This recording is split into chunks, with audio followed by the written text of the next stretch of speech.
Hi செல்லக்குட்டி, என்ன தட்டு நிறைய சாப்பாடு அப்படின்னு தானே யோசிக்கிறீங்க. சமீபத்தில் ஒரு எக்ஸாமுக்கு வேண்டி கோட்டயம் போயிருந்தோம். கோட்டயம் போயிட்டு அப்படியே தமிழ்நாடு வந்து குலதெய்வ கோயில் கும்பிடுறதுன்னு மனக்கி இருந்துச்சு. அப்போ நேற்று சாமி கும்பிட போயிட்டு வந்தாச்சு. வெஜ் மீல்ஸாக இருந்துச்சு. நம்ம நாளாக நான்வெஜ் அது இதுன்னு போய்கிட்டு இருக்கிறதுனால சரி 1 வீக்காகவே நமக்கு வெஜ்ஜுக்கு வந்து மாறியாச்சு. பாவம் போல் எங்கள் வீட்டுக்காரர் உட்காந்துருக்காரு, பசி எடுத்துருச்சு. எல்லாருக்குமே 2 மணி ஆயிடுச்சு நாங்கள் அந்த இடத்துல ரீச் ஆகும்போது. இப்போ ஹோட்டலில் ஆரியாஸில் தான் சாப்பிட்டோம்.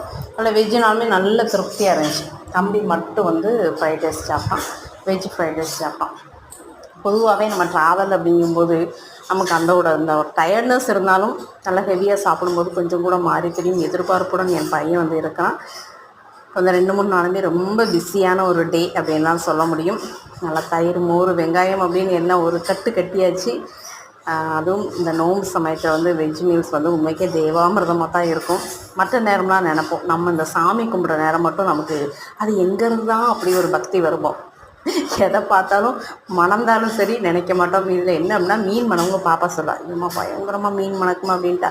சரி நம்ம சாமியை கும்பிட்டு சாப்பிடுவோம் அப்படின்னு மனசு தேத்திக்கிட்டு நல்ல ஒரு சூப்பரான ஒரு சாப்பாடு சாப்பிட்டோம்.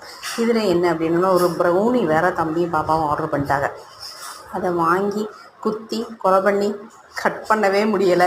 கடைசி வாங்கின தோஷத்துக்கு வேண்டி கொஞ்சோண்டு எப்படியும் வெட்டி சாப்பிட்டாங்க.